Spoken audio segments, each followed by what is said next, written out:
함께 하나님의 말씀 보겠습니다. 열왕기하 9장 1절에서 13절까지 말씀입니다. 오늘 저와 여러분들이 함께 묵상할 말씀은 열왕기하 9장 1절에서 13절까지입니다. 함께 읽겠습니다. 예언자 엘리사가 예언자 수련생들 가운데서 한 사람을 불러 말하였다. 너는 허리를 단단히 묶고 손에 이 기름병을 들고 길르앗의 라모스로 가거라. 거기에 가면 그곳에서 님시의 손자이며 요사밧의 아들인 예후를 만나게 될 것이다. 그러면 안에 들어가 그의 동료들 사이에서 그를 불러내어 밀실로 데리고 들어가거라. 그리고 기름병을 기울여 그의 머리에 부으며 나 주가 말한다. 내가 너를 이스라엘의 왕으로 세웠다 하고 말하여라. 그렇게 말한 다음에 너는 문을 열고 속히 도망하여라. 지체해서는 안 된다. 그리하여 예언자의 시종인 그 젊은이가 길르앗의 라모스로 갔다. 그가 도착하였을 때에 그곳에는 군대의 장군들이 둘러앉아 회의를 하고 있었다. 그가 그들에게 말하였다. 장군님, 드릴 말씀이 있습니다. 그자 예후가 말하였다. 우리들 가운데 누구에게 말하고 있는 겁니까? 그 시종이 말하였다. 바로 장군님께 말씀을 드리고 있습니다. 예후가 일어나서 집 안으로 들어가자 예언자의 시종인 그 젊은이는 그의 머리에 기름을 부으며 말하였다. 나 주 이스라엘의 하나님이 말한다. 내가 너에게 기름을 부어 주님의 백성 이스라엘의 왕으로 세웠다. 너는 내가 섬기는 상전 아합의 가문을 쳐라. 나는 내 종들인 예언자들의 피와 또 주님의 다른 종들의 모든 피를 이세벨에게 갚으려고 한다. 나는 아합의 가문을 모두 다 멸망시킬 것이다. 그렇다. 아합에게 속한 사람은 매인 사람이건 노인 사람이건 가릴 것 없이 남자는 누구나 이스라엘 안에서 끊어버릴 것이다. 나는 아합의 가문을 느밧의 아들 여로보암의 가문과 같이 만들고 아이야의 아들 바하사의 가문과 같이 만들 것이다. 그리고 그들이 이스라엘 땅 안에서 이세벨을 뜯어먹을 것이다. 그를 매장할 사람조차 없을 것이다. 그리고 난 뒤에 예언자의 시종인 그 젊은이는 문을 열고 도망하였다. 예후가 왕의 신하들이 있는 대로 나오자 한 사람이 그에게 물었다. 좋은 소식이었소? 그 미친 녀석이 장군께는 무슨 일로 왔었소? 예후가 그들에게 말하였다. 장군들께서도 그 사람이 누구고 그가 쓸데없이 떠들고 간 말이 무엇인지 짐작하고 있을 것이라 믿소. 그러나 그들이 말하였다. 슬쩍 넘어가지 마시오. 우리에게 사실을 말해주시오. 예후가 대답하였다. 그의 말이 주님께서 나를 이스라엘의 왕으로 기름 부어 세웠다고 말씀하셨다고 하였소. 그자 그들은 황급히 일어나 각자 자기 옷을 벗어서 섬돌 위 예후의 발 아래에 깔고 나팔을 불며 예후께서 임금님이 되셨다 하고 외쳤다. 아멘. 추석 명절 마지막 연휴가 지나가고 있습니다. 명절 잘 보내고 계십니까? 오늘 가족 친지들 부모님 만나 뵙고 돌아오는 길에 혹은 돌아온 이후에 이 말씀을 저와 함께 묵상하게 될 터인데요. 여러분들의 삶에 가정에 하나님 말씀의 은혜가 넘치고 이제 일상으로 돌아가서 말씀의 능력으로 주어진 삶을 잘 살아가시길 축복합니다. 오늘 본문의 말씀에는 예언자 엘리사가 수련생 한 사람에게 사명을 줍니다. 허리띠를 단단히 묶고 손에 이 기름병을 들고 길르앗 라모스로 가라라고 말씀합니다. 허리띠를 단단히 묶는다라는 것은요, 먼 길을 가는 채위 혹은 일을 하기 전에 무언가 단단히 준비하는 것을 의미하죠. 기름병을 들고 가라. 더 깊은 의미가 있습니다. 기름을 붓는다.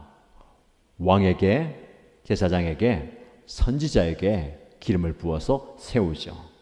그곳에 님시의 손자이며 요사밧의 아들인 예후를 만나게 될 것이다. 그를 조용히 불러내어서 아무도 없는 곳에서 그에게 기름을 붓고 하나님이 너를 이스라엘의 왕으로 세웠다 라고 말하라 라는 겁니다. 그리고 그 말이 끝나자마자 속히 도망해라. 지체하여서는 안 된다. 왜 그랬을까요? 버젓이 왕이 있는데 새로운 왕을 세운다는 겁니다. 반역이잖아요. 이것이 들통나면 목숨을 부지할 수가 없습니다. 이런 명령, 사명을 엘리사에게 주시고 엘리사는 그의 또 믿을 만한 수련생 한 사람에게 줍니다. 그 수련생은 엘리사의 말을 받들고 그 말을 지키기 위해서 길랏 라모스로 가게 됩니다. 군대 장군들이 여럿 앉아 있었는데 장군님 드릴 말씀이 있습니다. 여호가 누구를 말하는 것입니까? 바로 당신입니다. 조용히 아무도 없는 곳으로 갔습니다. 엘리사가 말한 바대로 그에게 기름을 붓습니다. 하나님의 말씀입니다. 내가 너에게 기름을 부어 주님의 백성 이스라엘의 왕으로 세웠다. 여러분 이 상황을 한번 생각해 보십시오. 왕의 장군입니다. 왕을 위해서 전략회의를 하던 중에 갑자기 예언자 수련생이 와서 자기에게 기름을 부으면서 내가 이제 왕이 될 것이다. 반역을 도모하라 라는 말씀 아닙니까? 당황스럽고 놀랄 겁니다. 그런데 이어지는 말씀 보면 하나님께서 그를 왕으로 세운 이유와 사명을 이야기합니다. 그럼 중요한 것은 왕이 되는 것이 아니에요. 많은 사람들이 착각하는 것이 어느 자리에 어느 위치에 오르는 것이 목적이 될 때가 많습니다. 공부하는 여러분, 사업하는 여러분, 어떤 목표를 세우고 그 지점에 오르는 것이 목표, 목점, 최종 골이 되면 안 됩니다. 그 자리에 올라서 무엇을 할 거냐, 어떤 삶을 살고 어떤 사명을 감당할 거냐가 중요합니다. 자, 그가 왕이 되어서 무엇을 해야 됩니까? 너는 아합의 가문을 쳐라. 이 아합의 가문이 너무 우상 숭배하고 하나님을 대적하고 하나님의 백성들을 영적으로 비패하게 만들었기 때문에 그 가문을 멸할 것이다. 예후를 하나님의 심판의 도구로 삼으시는 거예요. 이게 사명입니다. 여러분, 저와 여러분에게 주신 하나님의 사명이 있어요. 이 사명은 어떤 삶을 사느냐, 무엇을 하느냐예요.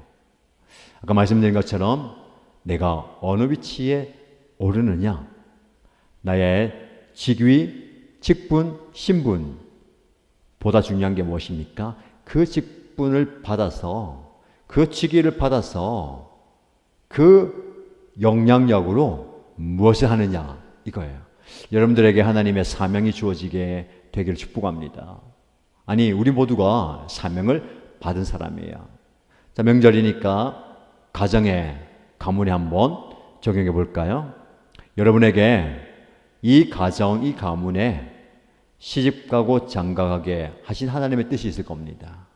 왜 하필 이곳에 이런 분들과 이런 상황 속에서 라는 질문과 고민을 해볼 수도 있을 겁니다.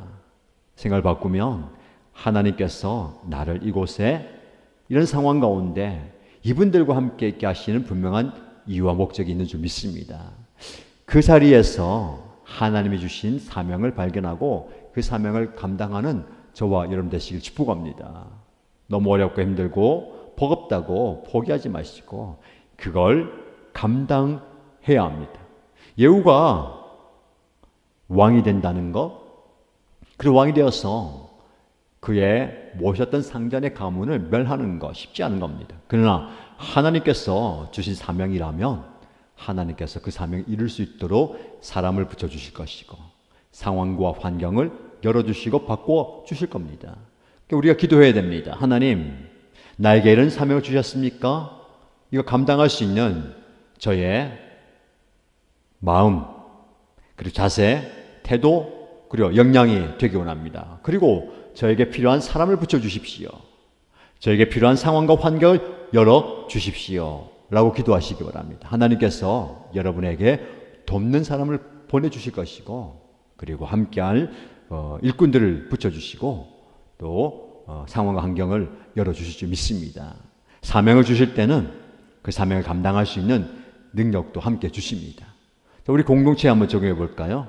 우리 교회도 하나님 주신 중요한 사명, 부산과 울산과 경남을 아우르면서 거기에 있는 수많은 영혼들을 구원해내는 사명, 다음 세대 자녀들을 하나님의 사람으로 만들어내고 세워가고 또 함께 동력하는 사명, 그리고 우리보다 더 작은 교회들을 품고 그들 도와서 그들이 자립할 수 있도록 또 곳곳에서 선한 영향력을 발휘하고 영혼 구원의 사명을 감당할 수 있는 그런 사명을 우리가 품고 가는데, 하나님이 이 사명 감당하기 위해서 우리에게 마음을 주시고 열정을 주시고 힘을 주십시오.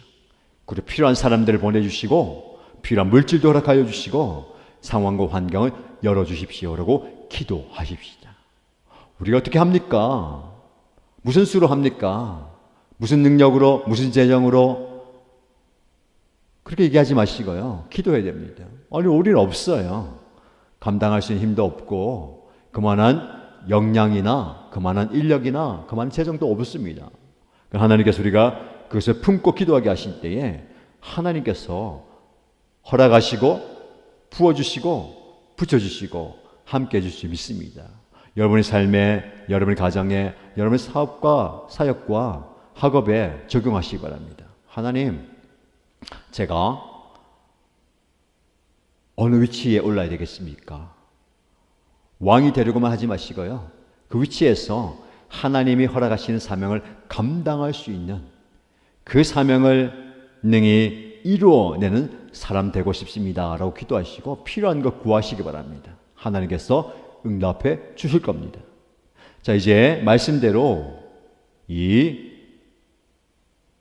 예후는 수련생에 의해서 기름을 부음받고 이제 왕으로 옹립되는 과정입니다.